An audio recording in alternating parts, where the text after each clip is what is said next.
말씀을 통해서 돕는 은혜로 삽니다. 이와 같은 주제로 말씀을 전하겠습니다. 그리스도인이 누군가? 자, 우리 각자가 이제 그리스도인이잖아요. 그럴 때 이제 그리스도인이 누군가 하는 데 대해서 정리가 되는 것이 중요합니다. 왜냐하면 그 정리된 내용에 따라서 이제 나의 그 영적인 그 정체성을 우리가 잘 붙들 수 있기 때문에 그렇습니다. 간단하면서도 사실 쉽지 않은 질문이에요. 그래서 이제 저는 이 종교 개혁자 이제 두 분의 견해를 여러분들에게 소개하고자 합니다. 종교 개혁의 선구자 하게 되면 이제 아무래도 마틴 루터 그리고 이제 존 칼빈을 들을 수 있는데, 마틴 루터는 이렇게 얘기를 했습니다. 그리스도인은 의인인 동시에 죄인이며 거룩하면서 속되고 하나님의 원수이면서 그분의 자녀다. 이 대조적인 이제 그런 그 모습들이 소개가 되어 있습니다. 칼빈은 뭐라고 그랬을까? 칼빈은 이렇게 얘기를 했습니다. 그리스도인이란 그리스도의 영을 받은 사람으로 예수와 함께 한 형제의 상속자, 즉 하나님의 상속자죠. 하나님의 상속자가 된 사람이다. 이렇게 얘기했습니다. 다 이제 구구절절 옳은 그런 내용을 잘 정리를 했습니다. 근데 이제 저는 이제 저에게 이렇게 질문한다면 저는 이렇게 말씀을 드릴 것 같아요. 하나님의 은혜를 먹고 사는 사람이다. 그리스도인은 하나님의 은혜를 먹고 사는 사람이다. 왜냐하면 하나님과 우리 사이의 관계의 기본, 핵심이 이제 은혜에 있기 때문에 그렇습니다. 17세기에 이제 영국의 시인이면서 동시에 이제 그 대주교이기도 했던 존 던이라고 하는 분이 있습니다. 이분이 그런 얘기 한 적이 있어요. 성경에는 은혜가 넘쳐 흐른다는 거죠. 왜냐하면 그 동정녀 마리아의 얘기가 있는가 하면 또 반대로 창녀 막달라 마리아의 이야기도 같이 담겨 있고, 자기 목숨을 건지기 위해서 예수님을 3번씩이나 부인했던 베드로에 대한 이야기가 두드러지는가 하면 심지어 그리스도를 대적한 그 바울의 이름 또한 빛나고 있다. 이렇게 얘기한 적이 있어요. 은혜를 말하는 거죠. 은혜가 아니면 그런 일이 있을 수 없죠. 은혜가 아니면 정죄하고 심판하고 처단하고 이렇게 되지 않았겠어요. 근데 이제 은혜 때문에 그런 일들이 가능한 거죠. 그래서 은혜라고 하는 것이 나를 대하는 하나님의 기본 자세다.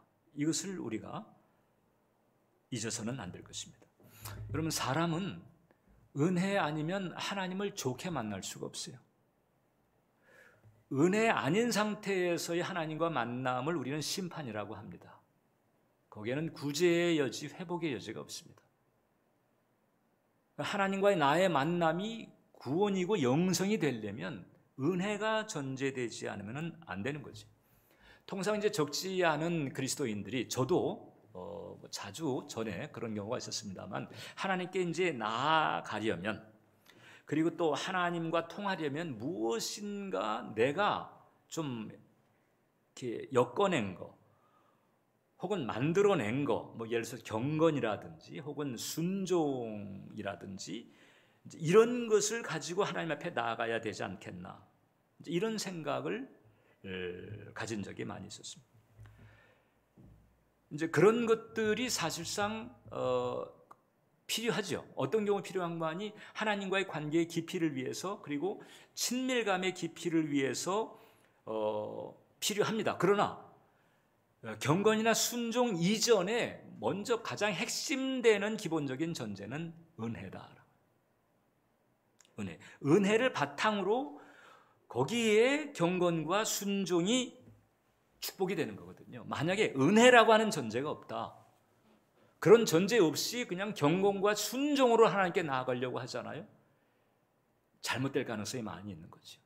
그 대표적인 경우가 바로 바리새인들이고 율법주의가 바로 그렇습니다.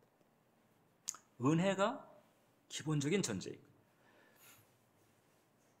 그리고 우리가 신앙생활에서 성경에서 우리에게 그토록 권유하고 있는 그 기쁨 혹은 joy라고 하는 거 있잖아요.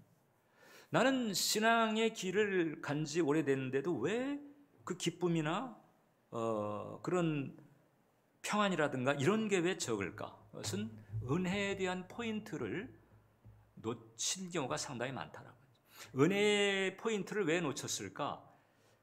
그것은 꼭 이제 잘못한 경우도 있겠지만은 그러나 꼭 잘못하지 않아도 아버지 하나님의 마음을 잘 헤아리지 못했을 때, 그때 이제 은혜를 놓칠 수가 있고, 은혜를 놓치게 되면 그러면 평안이나 기쁨은 사실상 누리기가 쉽지가 않다고 하는 거죠. 그래서 우리 이 은혜를 단단히 붙들어야 돼요. 은혜를 제대로 알고 단단히 붙들어야 된다. 그럼 첫 번째, 그 은혜의 근원이 뭘까?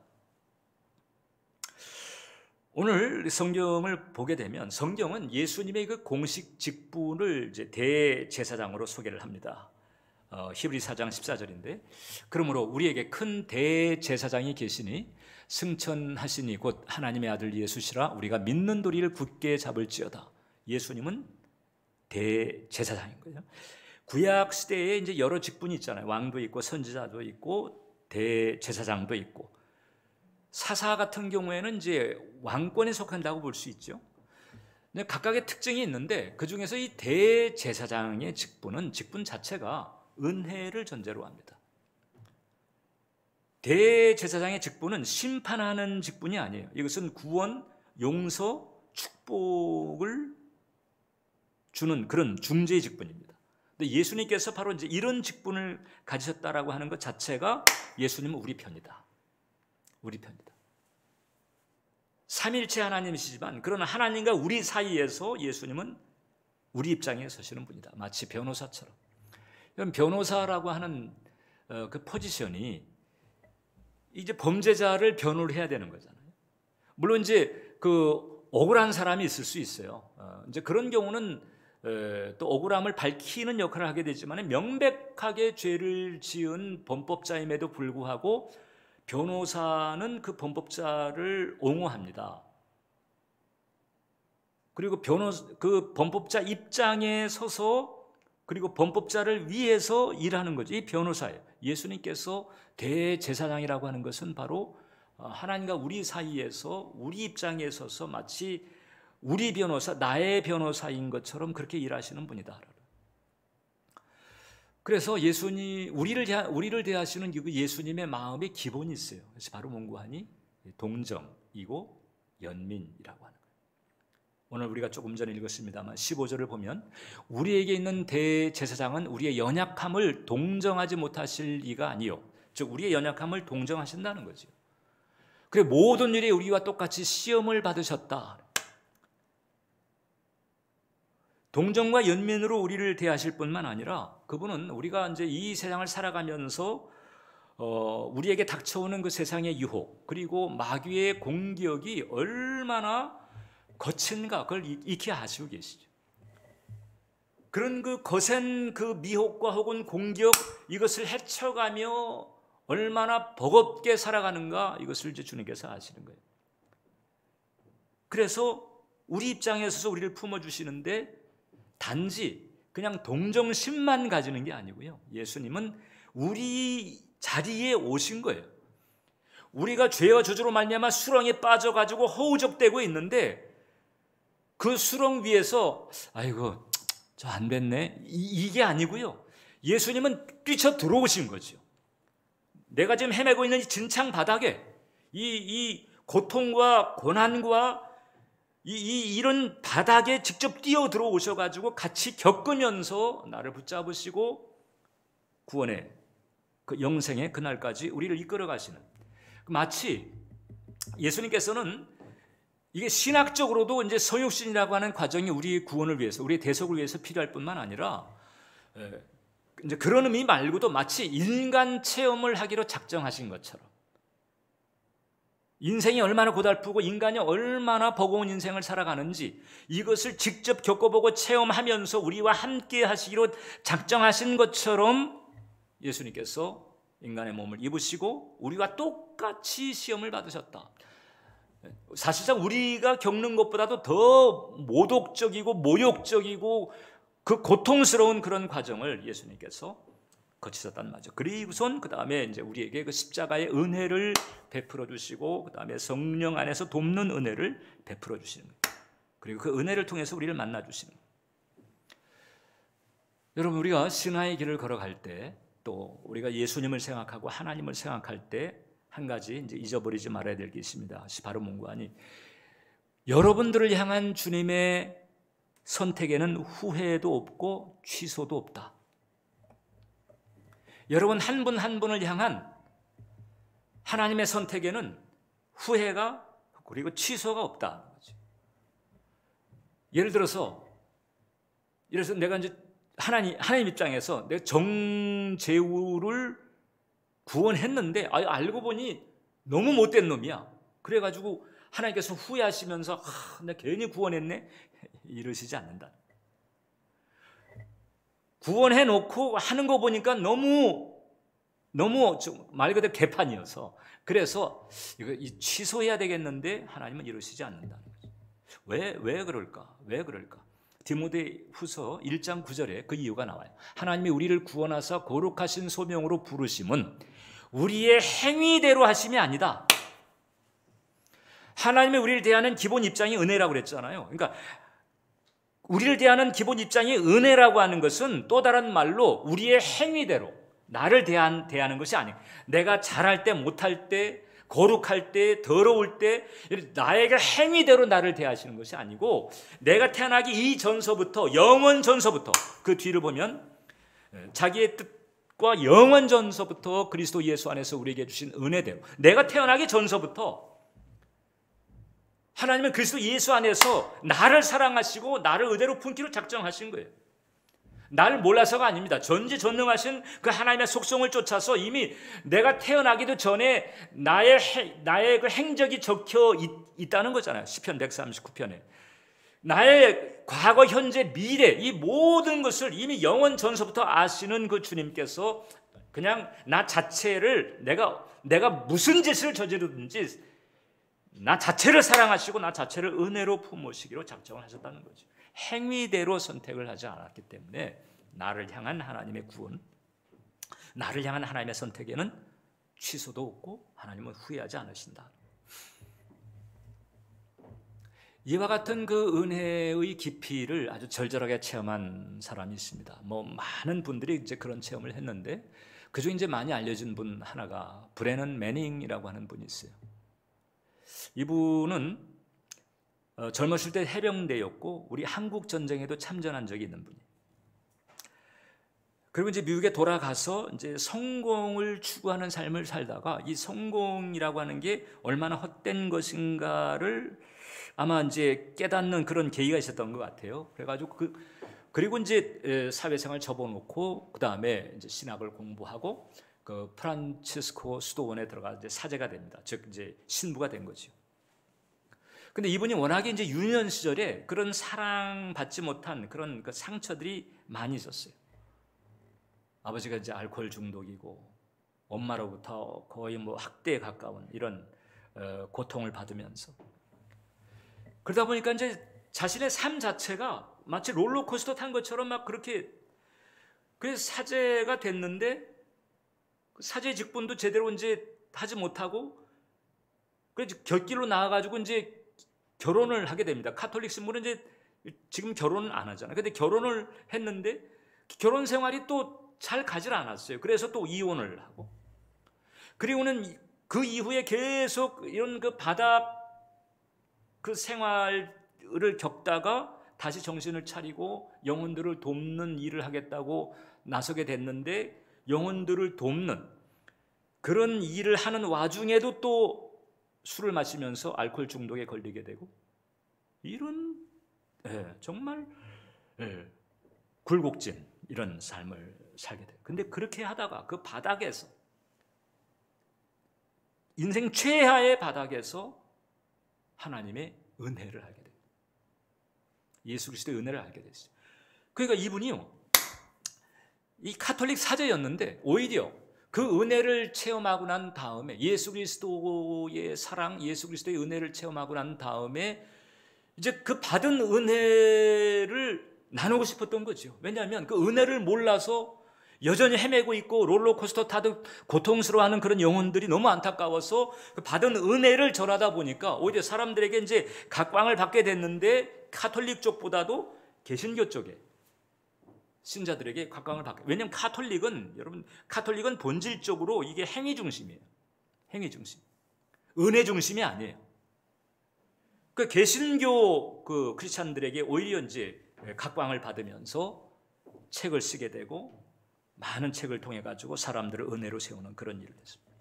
불황화 복음이라고 하는 책을 썼는데 그 책에서 자신이 체험한 하나님의 은혜의 깊이를 이렇게 얘기를 했습니다. 어떠한 악도 은혜를 영원히 이길 수는 없다. 아무리 끔찍하고 아무리 폐악스러운 그런 것이 있다 할지라도 하나님의 은혜를 능가할 수 있는 것은 없다는 거죠. 그리고 그 은혜에 담겨 있는 하나님의 사랑을 이제 이렇게 소개를 하고 있습니다. 그분의 사랑은 절대로 우리의 행위에 기초하지 않으며, 지금 이제 이 디모데후서 이 말씀처럼 절대로 우리의 기분에 제약받지 않는다. 내가 기분이 좋든 나쁘든 충만하든 아니면 깔아앉았든 상관없는 거예요. 하나님의 맹렬한 사랑은 변함도 없고 회전하는 그림자도 없다. 그 사랑은 확실하다. 그리고 다정하다. 바닥에 간다는 게 여러분, 그게 꼭 다 패가 망신해야만 바닥에 가는 게 아니고요. 이것저것 다 부딪혀보고 깨져보면서 이 세상에 의지할 게 없구나, 이것을 처절하게 알잖아요. 그럼 세상에 대한 미련, 이런 부분들이 비어졌을 때 그때 비로소 하나님의 은혜가 자리 잡을 수 있는, 온전히 자리 잡을 수 있는 상태가 되게 되는데, 이분이 바로 이제 그 은총을 받은 거죠. 그런 과정에서 깨달은 그 하나님의 사랑이 너무나 확실하다는 거예요. 나의 행위대로 나를 대하지 않는 하나님, 그 당신의 은혜, 당신의 사랑으로 나를 대하시는 그 하나님. 그래서 이분은 힘주어서 역설하는 부분이 있습니다. 이분은 그렇게 얘기를 합니다. 당신 자신을 다른 무엇이 아닌 근본적으로 하나님께서 주시는 사랑으로 정의하라. 이게 바로 은혜의 빛인 거예요. 은혜의 빛으로 자기 자신을 생각하라. 나는 하나님의 사랑받는 존재다. 하나님이 나를 사랑하신다. 자아가 강하다 보면, 심지어는 자아의식만이 아니고 죄의식이 강하다 보면 교회를 오래 다녀도요, 어떤 경우가 생기는가 하니, 이 어떤 과거지사라든지 혹은 자신의 부족함, 연약함, 이런 것에 자꾸 영향을 받아가지고 죄의식을 가지거나 혹은 부정적인 생각을 가지는 경우가 있어요. 그래가지고 그것 때문에 깔아앉거나 혹은 자괴감에 잡히거나 이런 때가 있는 거거든요. 성경은 그런 것을 비은혜라고 합니다. 그럼 은혜라고 하는 건 뭘까? 다시 얘기하지만 하나님이 나를 사랑하신다. 따라서 해보세요. 하나님은 나를 사랑하신다. 나는 하나님의 사랑받는 자녀다. 이게 은혜의식인 거예요. 근데 이 비은혜를 가지게 되면 이게 이제 벌써부터 이제 그늘지게 되고 깔아앉게 되고 부정적인 생각에 휩쓸리게 되는 거죠. 이 브레넌 매닝도 이제 이 비은혜에 시달린 적이 있었던 거예요. 여러분, 그 시달림을 통과하지 않고서 은혜의 깊이와 풍성함을 제대로 알기가 어려운 거죠. 그럼 그 브레넌 매닝이 그 비은혜에 시달릴 때 어땠을까? 이분이 이제 그 은혜와 비은혜에 대해서 너무 잘 정리를 했기 때문에 제가 여러분들에게 그대로 소개를 하는, 제가 읽어드릴게요. 삶의 일상성 하고 또 해도 여전히 매일 계속되는 의무 등에 우리는 압도되고 만다. 이것도 해야 되고 저것도 해야 되고, 또 신앙의 차원에서도 또 이것도 해야 되고 저것도 해야 되고, 그런 요구들이 많다는 거죠. 그러다가 자기도 모르게 예수님은 지나치게 요구가 많아, 성령께 순복한다는 것은 내 능력을 벗어나는 일 같아, 이런 생각을 허용하면서 다른 모든 사람들과 똑같이 행동하기 시작하고, 그러다 보면 삶은 기쁨 없는 공한 것이 되고, 그리고 거기서 오는 절망과 비관은 권태나 고욕스러움의 형태로 남게 된다. 이것을 겪었던 거죠. 우리들도 신앙의 길을 가면서 이런 느낌을 가질 때가 있어요, 없어요? 저도 여러 번 있었어요. 있어요. 이런 경우가. 근데 그 비은혜는 일단 평안이 없어요. 그죠? 기쁨이 없어요. 즐거움하고는 달라요. 이 비은혜. 그 비은혜의 그 특징이 있는데 이것은 사랑과 기쁨은 없고 정죄감이 있어요. 자괴감이 있어요. 혹은 죄책감이 있어요. 그늘지죠. 이 빛이 아닌 거예요. 그늘진 거예요. 이런 무드가 내 감정에 있다 그러면은 여러분 이제 분별을 해야 됩니다. 아, 내가 지금 비은혜의 그늘에 있구나. 그리고 여기서 빠져나와야 된다 생각을 해요. 빠져나와야 돼요. 그 비은혜의 그늘에서 빠져나와야 돼요. 여러분 우리가 이제 우리가 은혜 생활을 제대로 할 때 거기에 신령한 기쁨도 있고 평안도 있고 이제 더 나아가서 즐거움도 이제 있다고 그러잖아요. 그 왜 그럴까? 그것은 하나님과 화해하는 데서는 자연스럽고 당연한 감정인 거죠. 예를 들어서 부부지간에 이제 부부 싸움을 아주 열렬하게 지금 맹렬하게 하고 있다고 생각해요. 얼마나 그 분위기가 찬바람 나고 그러겠어요. 직장에서 그 동료가 있는데 갈등 상태에 있어요. 그러면 직장 나가는 것 자체가 마음 심적으로 큰 부담이 되는 거죠. 친구 관계에서 트러블이 있어가지고 싸움이 일어났다. 그러면은 만나면 괴로운 거잖아요. 안 편한 거잖아요. 그런데 이제 화해가 일어났어요. 부부지간에 화해가 일어나고 동료 간에 화해가 일어나고 친구 간에 화해가 일어나고 진정한 화해가 일어났다. 그러면 어떻게 돼요? 그 다음 평안한. 만나도 평안하고 안 만나도 편안하고 더 이상 그 갈등 관계가 내게 가시가 되지 않고 나를 힘들게 하지 않아요. 화해가 됐으니까 평안한 거지요. 그러니까 사람 사이에도 갈등이 끝나고 화해가 있게 되면 평안이 있는 것처럼 창조주 하나님과의 관계는 더 말할 나위가 없다.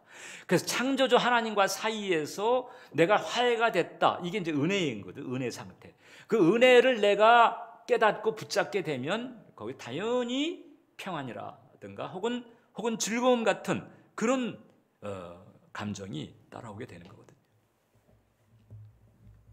그러니까 여러분들이 마음이 비은혜의 그늘에 들어간 것 같다. 그럴 때는 내가 지금 여기서 좀 빠져나가야 돼. 계속 거기에 붙잡혀 있으면 어떻게 되는 줄 아세요? 시야가 좁아지고 조바심이 나게 되고 두려움을 가지게 되고 안 편하게 됩니다. 그러면 좋은 선택을 할 수도 없고요. 자꾸 스스로 그 어둠 속으로 더 빠져들어가는 이런 부작용을 피할 수가 없어요. 빠져나와야 돼요. 빠져나와야 돼요. 그 빠져나오는데 일단 하나님이 나를 어떻게 생각하시는가에 대한 확신은 분명히 가져야 된다. 하나님 나를 어떻게 생각하신다고요? 나를 사랑하신다. 나의 행위대로 나를 대하는 게 하나님 내가 아무리 엉망진창 개판을 저질러도 하나님은 놀라지 않아요. 아무리 끔찍한 짓을 저질러도 하나님은 놀라지 않습니다. 이미 영원 전에 내가 어떻게 할지를 다 아시고도 날 선택하신 거거든요. 저놈이 저 27살 때는 어떤 짓 할런지, 그 다음에 27살 때 한 72세가 되었을 때는 뭐 할런지 이미 영원전서부터 다 아시고 나를 선택했기 때문에 하나님은 내가 어떤 짓을 저질러도 놀라지 않으신다. 행위대로 하지 아니하시고 은혜로 내게 다오시고. 그러나 여기서 이제 우리가 주의할 건 하나 있죠. 그렇다고 해서 내가 그럼 행위대로 안 하시니까는 내 마음대로 해보지 이러면 또 안 되는 거잖아요, 그죠? 이제 그것은 우리가 이제 기본적으로 잘 전제로 하면서 하나님은 날 사랑으로 대하신다. 이게 권선징악 내지는 이런 개념에 묶여 있는 우리 생각으로는 이게 잘 감이 잡히지 않아요. 그래서 은혜를 우리가 잘 누리지 못하는 이유가 이 세상 풍조 상식적인 고정관념하고 많이 다르기 때문에 그렇습니다. 마치 그 탕자와도 같아. 탕자가 누가복음 15장에 나오잖아요. 탕자가 아버지 유산 먼저 챙겨, 그것도 불효죠. 아버지 유산 먼저 챙겨가지고 가가지고 허랑방탕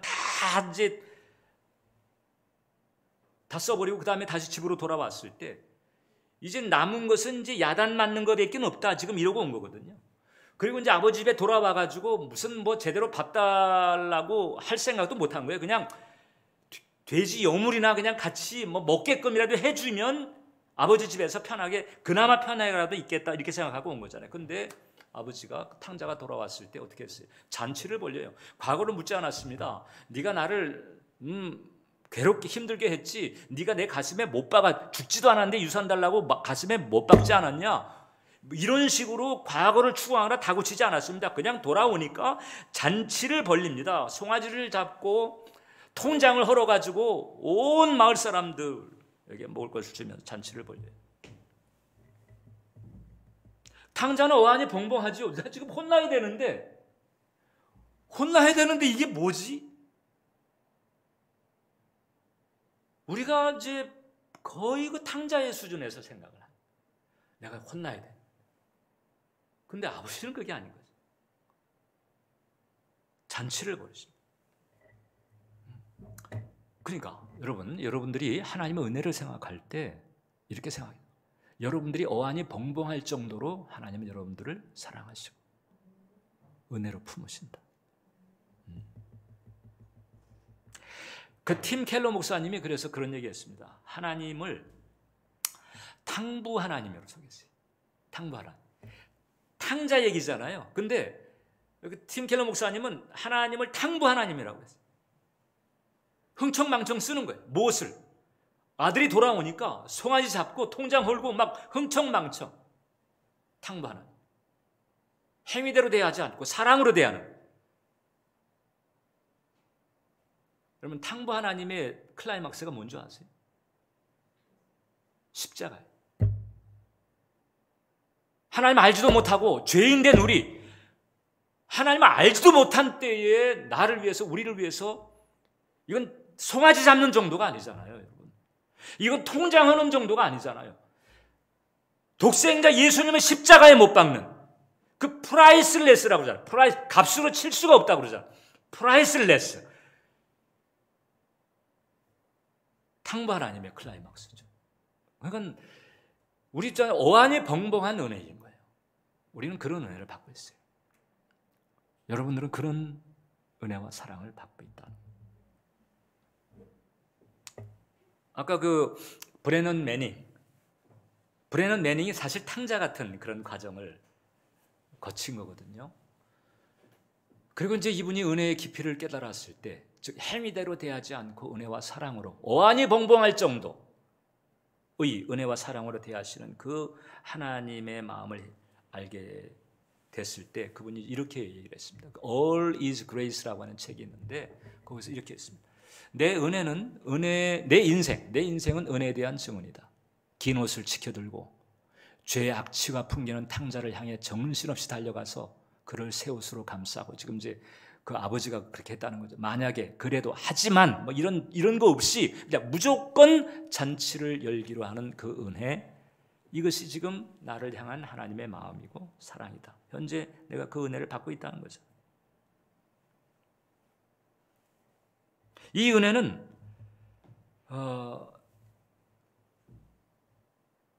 이게 그냥 공짜인 거예요. 죽어가는 강도가 이제 계속해서 이어가고 있어요. 죽어가는 강도가 나를 기억하소서라고 간청하는 말에 충혈된 눈.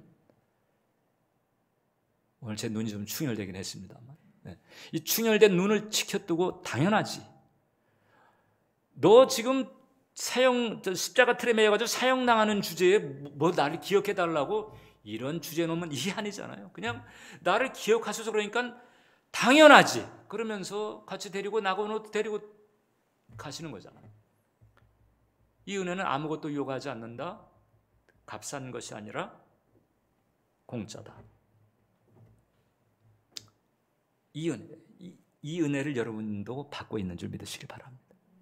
어안이 좀 벙벙하겠지만 여러분들이 스스로 생각할 때 내가 이제까지 했던 거, 내가 지금도 주님한테 하고 있는 것에 비추어 보면 어안이 벙벙하겠지만, 여러분들의 그 어안이 벙벙한 것보다 적어도 수천 배, 수만 배는 더 벙벙할 정도의 그 은혜가 여러분들에게 지금도 부어지고 있고 지금도 저에게 부어지고 있고. 여러분, 저는 이 다윗이 이 브레넌 매닝하고 통하는 사람이다. 저는 그렇게 봐요. 이 다윗이 알고 있는 것처럼 치명적인 죄를 졌잖아요. 치명적인 죄고 치사한 죄예요. 그죠? 사실.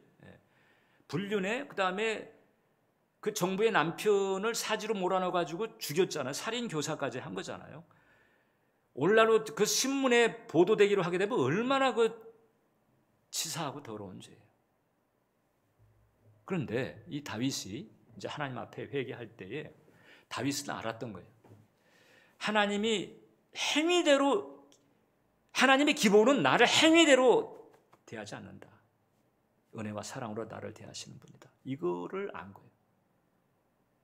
물론 그 하나님과 만남이 있기 위해서는 회개를 해야 되죠. 그 회개하지만 회개할 때 그냥 주눅들며 회개하고 회개한 다음에도 주눅들어 있는 게 아니고, 다윗은 회개를 하되 그 은혜의 본질을 딱 붙잡고 치고 나아가는 거예요. 어떻게 치고 나가느냐? 하나님, 나를 용서하시고 구원의 즐거움까지 회복시켜 주세요. 시편 51편을 보면 주의 구원의 즐거움을 내게 회복시켜 주시고 자원하는 심령을 주사 나를 붙드소서. 구원의 즐거움을 회복시켜 달라. 아니, 누굴 죽이는 살인 음모까지, 그것도 얼마나 충성스러운 종이었어요. 자기 부하였어요.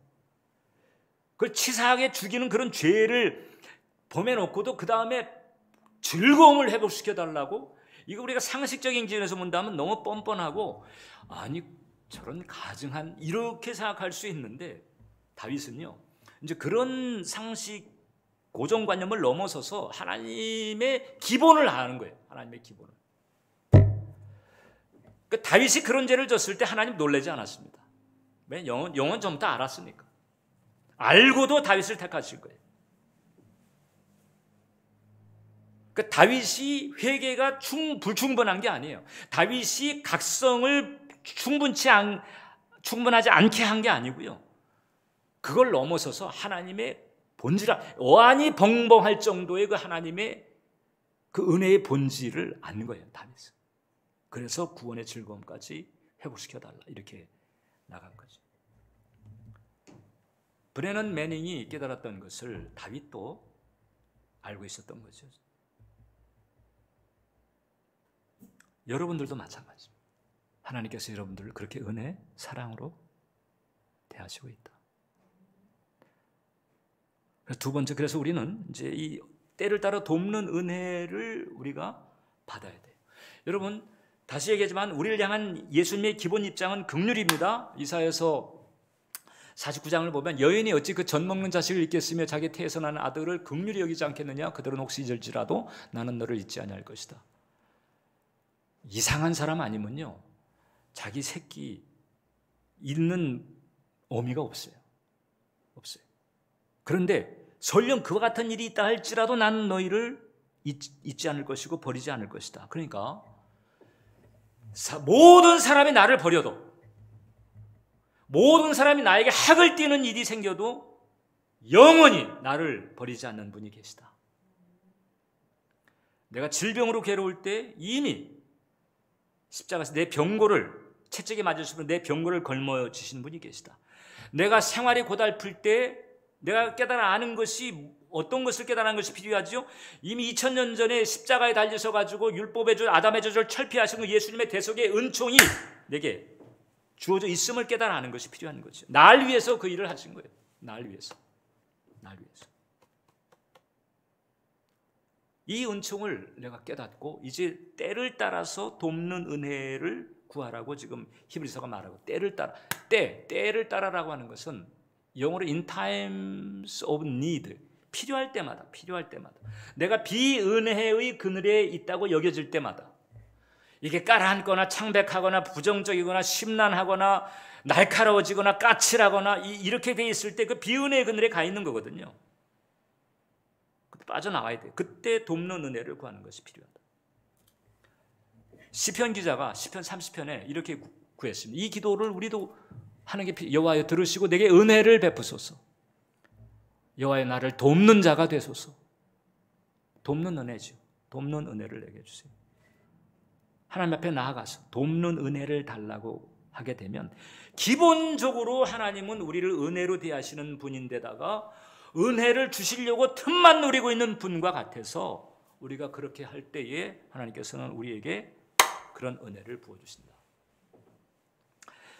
제랄드 메이라고 하는 정신과 의사면서도 영성가인 분이 있어요. 이분이 이제 이 중독 문제에 대해서 이제 관심을 가지고 사역을 많이 했습니다.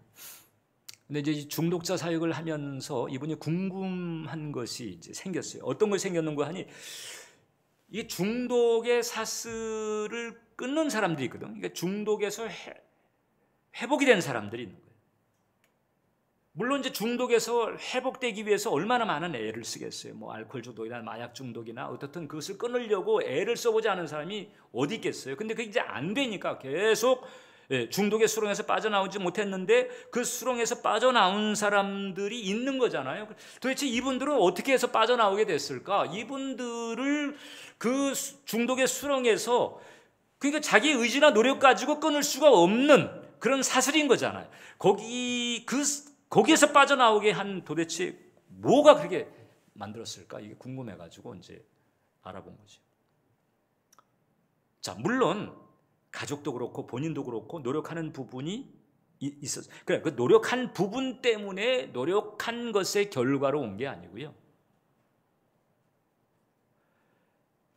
알아보니까 예기치 않게 찾아온 그냥 끊게 된 은총이 있었다. 이게 말이에요. 여러분이 중생할 때에 받은 은혜하고 비슷해요. 여러분이 지금 중생에서 이제 교회를 다니고 있는 거잖아요. 하나님께서 계신 것과 예수님께서 나의 구원자가 되신 것을 여러분들이 깨달아 알고 이제 신앙의 길을 들어오면서 그 예수님께 인생을 걸고 지금 가고 있는 거잖아. 이런 그 시작이 중생인데, 여러분 그 중생이 여러분들이 노력해가지고 자, 하나님 제가 이제 교회를 다녀보겠습니다. 한 1년 다녀볼 테니까 아무튼 1년 끝날 때쯤 되면 최소한 1년 끝날 때쯤 돼서 내가 뭐 어떻게 좀 되게 해야 됩니다. 이런 식으로 무슨 뭐 딜을 해가지고 중생한 게 아니잖아요. 교회를 안 다니려고 하고 복음을 전해도 콧방귀 끼고 막 이렇게 하다가 어느 시점에 갑자기 영어로 하게 되면 all of a sudden 갑자기 예기치 않게 마음의 눈이 열리고 깨달아지게 되고 그래가지고 그 이전과는 너무나 차이가 나는 이런 변화를 가지게 된 거잖아요. 중생이 임한 것과 비슷한 속성인 거죠. 예기치 않게 찾아온 그냥 끊게 된 은총. 그래서 그 제랄드 메이가 은혜에 대해서도 그렇게 강조를 합니다. 은혜라고 하는 것은 우리의 의지와 상관없이 침투할 수 있다. 오늘 이 예배를 통해서도 그럴 수 있어요. 하나님의 사랑은 기적적으로 돌연히 엄습할 수 있다. 내가 예상치 않고 마음에 준비도 없는데 갑자기 돌연히 엄습할 수 있는 거죠. 우리가 중생을 체험할 때 그랬던 것과 유사하게. 그런데 이런 부분이 그래도 우리가 은혜 보좌 앞에 나가서 돕는 은혜를 구할 때 이런 확률이 높아진다는 거죠. 은혜의 보좌 앞에 나가서. 그 은혜의 보좌 앞에 나아간다는 게 뭘까? 주님한테 나아가라는 소리네요, 목사님. 뭐 기도의 자리 가든지 예배의 자리 가든지 어떻든 하나님 앞에 나아가는 그런 말씀 아닙니까? 맞습니다. 맞는데 이제 어떤 마음으로 나가느냐 이게 중요한 거예요. 왜냐하면 지금 보좌라고 그랬잖아요. 보좌인데 이게 심판의 보좌가 아니고 은혜의 보좌인 거죠. 심판의 보좌로 생각하고 하나님 앞에 나오는 사람들도 많아요. 형벌에 대한 두려움을 가지고 하나님에 대한 거리감을 가지고 혹은 하나님과의 관계에 대한 부담감을 가지고 하나님을 대하는 사람이 있습니다. 그 사람에게는 그 보좌가 은혜의 보좌가 아니고 심판의 보좌인 셈이에요. 은혜의 보좌라고 할 때는 그것은 뭔가? 지금 말씀드린 것처럼 나를 향한 하나님의 그 기본이 은혜와 사랑이 있다고 하는 사실을 깨닫고 그 전적으로 나는 그 은혜가 필요한 존재다. 왜냐하면 내가 겪어보니까 내가 나를 알고 보니까 이 형편없어. 내가 할 수 있는 게 없어. 내가 할 수 있는 거는요 그냥 죄를 쌓는 거 내지는 뭐 그냥 그 수준에서 내가 할 수 있는 건 그거밖에 없는 거예요. 따지고 보니까 뭐 하나 마음 먹고 오래 가지를 못해. 또 그냥 뭐 제대로 하는 것 같다가도 다시 또 그냥 깔아앉고 또 흔들리고,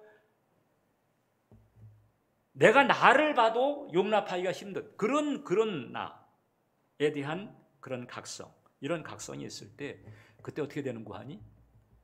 전적으로 주님의 도우심을 구하게 되죠. 내가 할 수 있는 게 없습니다. 내가 해봤는데 잘 안 됩니다. 내가 할 수 있는 게 없습니다. 그래서 겸허한 마음을 가지고 가난한 심령을 가지고 나아가는, 그 영국의 체스터턴이라고 하는 사상가가 있어요. 이분이 유머 감각이 뛰어나기도 한 분인데 이 철학적 깊이도 이제 대단한 분이죠. 근데 이분이 있을 때 그때 이제 한 신문에서 공개 질문을 했다는 거예요. 공개 질문. 어떤 질문인가 하니 세상의 문제는 무엇인가? 이걸 신문에서 공개 질문을 하면서 좋은 답을 주는 사람에게는 뭐 살해야겠다 이렇게 됐겠죠. 그때 이 체스터턴이 그걸 딱 이제 보더니 그 다음에 담당자한테 바로 보냈다는 거예요. 세상의 문제가 뭔지 보냈다는 거예요. 딱 한 문장으로 보냈다는 거예요. 뭘 것 같아요? 뭐 범죄? 이기심? 뭘 것 같아요? 딱 한 문장이에요. 그건 바로 나다. 그건 바로 나다. 내가 세상의 문제다. 자기 자신의 그 어떠함을 안 거죠. 그래서 전적으로 주님의 도우심, 주님의 은혜가 없으면은 나는 버틸 수 없는 그런 존재입니다. 전적으로 주님의 도우시는 은혜가 아니면 나는 그냥 이리저리 휘둘리고 질질 끌려다니고 마치 짓밟히듯 그렇게 그냥 힘들어하다가 고달파하다가 버거워하다가 살다마는 그런 보잘것없는 존재가 되고 말 것입니다. 주님 돕는 은혜를 제게 주세요. 그래서 그 돕는 은혜를 통해서 평안을 얻고 평안에서 기쁨으로 가고 기쁨에서 즐거움까지 가는 이런 간청을 주님 앞에 드리는 거죠. 그때 나로 하여금 이 브레넌 매닝이 체험한 것처럼 또 다윗이 겪었던 것처럼 그 제랄드 메이가 봤던 그 회복된 중독자들처럼 완전히 인생 자체가 변화돼요. 그 브레넌 매닝만 해도 실패한 뉴저지 출신의 사제라고 하는 낙인이 찍힌 사람이었거든요. 근데 완전히 달라진 거잖아요. 그가 쓴 책이 전세적으로 얼마나 신금을 울렸는지 몰라요. 그가 쓴 책 때문에 그 은혜를 붙잡고 바닥에서 일어난 영혼들이 얼마나 많은지 몰라요. 여러분들도 은혜에 대한 갈급함이 있다면 그 브레넌 매닝의 책을 읽어보세요. 그렇게 변화된 삶을 가능하게 만드는 이게 은혜인 거죠. 이 정 목사는 하나님께로부터 너무 어안이 벙벙할 정도의 은혜를 받고 있어요. 그런 사랑을 받고 있어요. 여러분들도 마찬가지입니다. 여러분 한 분 한 분이 그렇습니다. 그래서 그 은혜를 바탕으로 경건으로 가고 순종으로 가야 되는 거죠. 그런 은혜가 아니고 그냥 경건과 순종으로 갔다간 자칫하면 바리새주의, 율법주의처럼 삐딱하게 나가. 여러분 바리새인들의 치명적인 문제점이 뭔 줄 알아요? 자기는 열심히 해가지고 하나님 사랑받고 있다고 생각하고 하나님 신임 받고 있다고 생각하는데 천만에 그게 아닌 거잖아요. 왜냐하면 은혜가 바탕이 없기 때문에. 목사님, 그러면 제가 이제 그 비은혜의 그늘에서 빠져나와서 그 은혜의 자리에 내가 머물고 있다라고 하는 것을 알 수 있는 길이 있을까요? 지금 경건이나 순종을 어떻든 우리가 신앙생활을 하면서 끊임없이 추구해야 되는데, 그런데 그 경건이나 순종 자체가 그런 리스크가 있다고 한다면 그런 리스크 없이 이 경건이나 순종이 은혜의 바탕에서 아름다울 수 있는 그런 자리에 내가 머물고 있다는 사실을 알 수 있게 만드는 징표가 있을까요? 있어요. 은혜의식은 이제 기본적인 것이고요. 그 징표가 바로 뭔가 하니 감사한 거죠. 감사한 거예요. 하나님의 사랑에 대해서도 감사하고 십자가에 대해서도 감사하고 그냥 나의 존재 자체가 감사하고 나를 존재하게 하신 그 섭리가 감사하고 예수님 때문에 감사하고 십자가 때문에 감사하고 그래서 은혜와 감사해요. 이게 내가 은혜의 비은혜가 아니고 은혜의 그늘 아래에 있다라고 하는 증거죠. 거기서 살게 되시길 바랍니다. 그 은혜의 비은혜의 그늘이야. 비은혜의 수렁이 아니고 은혜의 그늘에 살게 되시기를 축원을 드립니다. 기도하겠습니다. 살아계신 하나님, 하나님의 그 놀라운 사랑, 그 어안이 벙벙할 정도, 이 우리의 어떤 지성, 우리의 이성, 우리의 경험, 우리의 고정관념을 훨씬 넘어서는 어안이 벙벙할 정도의 그 놀라운 사랑, 은혜 예비하셨다가 부어주시고 또 지금도 계속 부어주심을 감사합니다. 제가 그 은혜를 받고 있습니다. 제가 그 사랑을 받고 있습니다. 우리 예배자 한 분 한 분에게 그 사랑을 부어주시고 그 은혜를 부어주시고 계심을 감사합니다. 오늘 우리로 온전한 각성과 깨달음을 얻게 하시고 이제 은혜에 감사하면서 찬양하면서 기뻐하면서 주님과 함께 동행하는 우리가 되게 해 주옵소서. 예수님 이름으로 기도합니다. 우리 찬양하며 우리 기도하는